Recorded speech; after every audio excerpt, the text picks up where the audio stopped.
Alrighty then.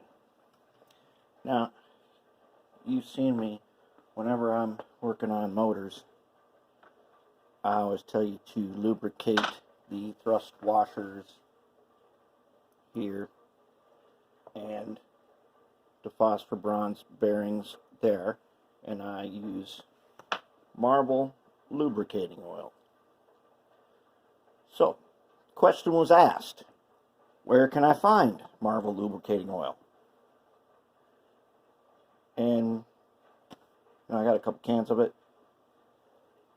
Well, any auto parts store, of course, or probably lumberyard, hardware store. So I looked and checked. No, you cannot.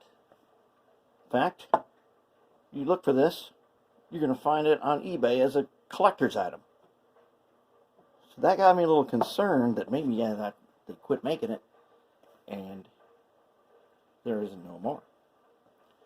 So then I decided I would use the force to determine how to get this.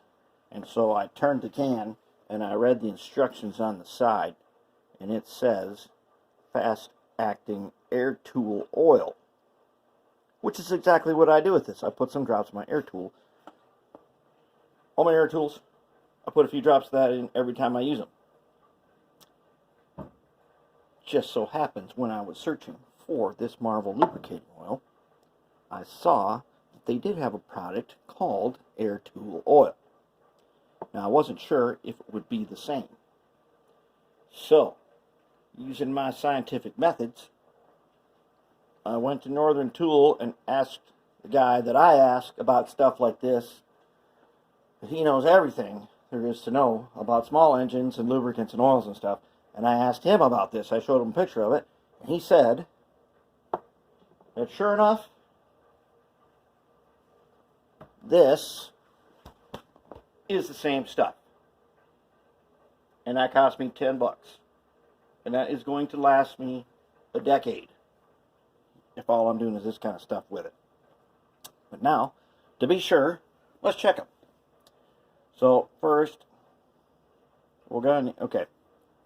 So, let's find out here if they're the same. Now, this is red oil.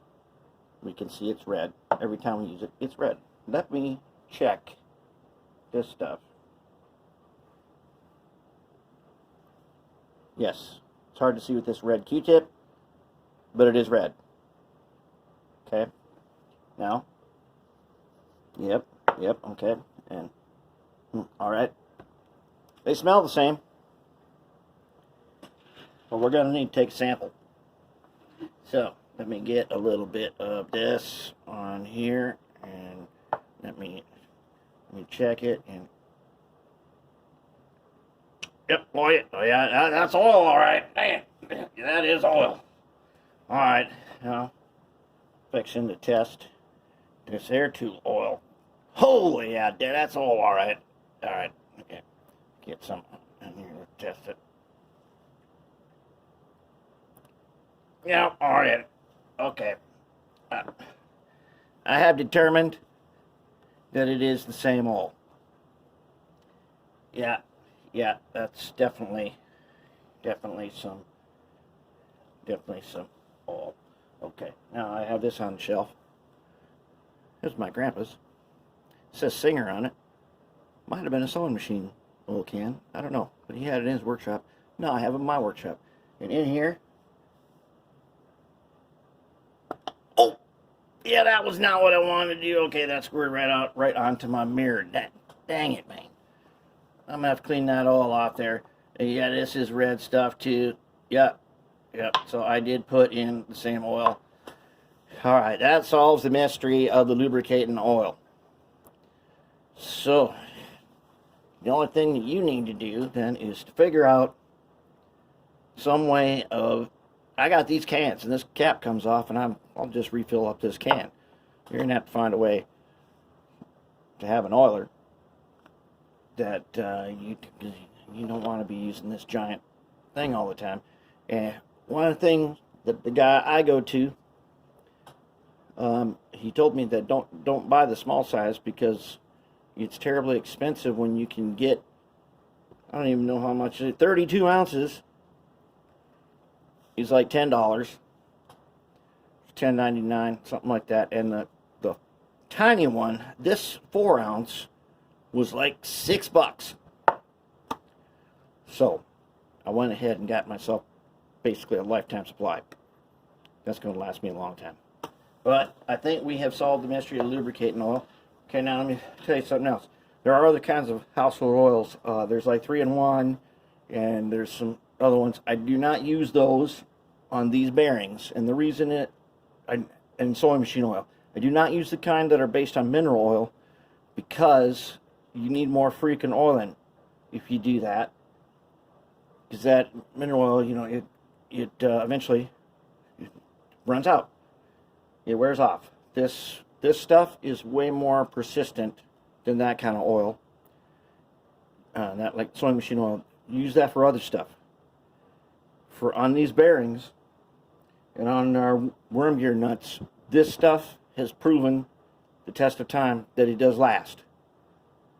Whereas I never use Teflon or silicone. You would not believe the messes I've seen when I've opened up blue boxes, locomotives, where someone has used Teflon or silicone. That does not stand the test of time. I don't know, but I've opened up some things to nothing but sludge or amber, or so I don't use that. None of this and the mag one. I got a brand new mag one. It's not red. It's more of a brown color. This is probably a little more advanced. I just got it, and it was not $2. It was, I think it was like $8.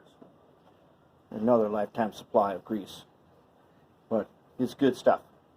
All right, so that takes care of what's the deal with the lubricating oil. It is the air tool oil, and that's what I use to do the phosphor bronze bearings on the worm gears and on the motor, the thrust washers, and any place you need a light oil.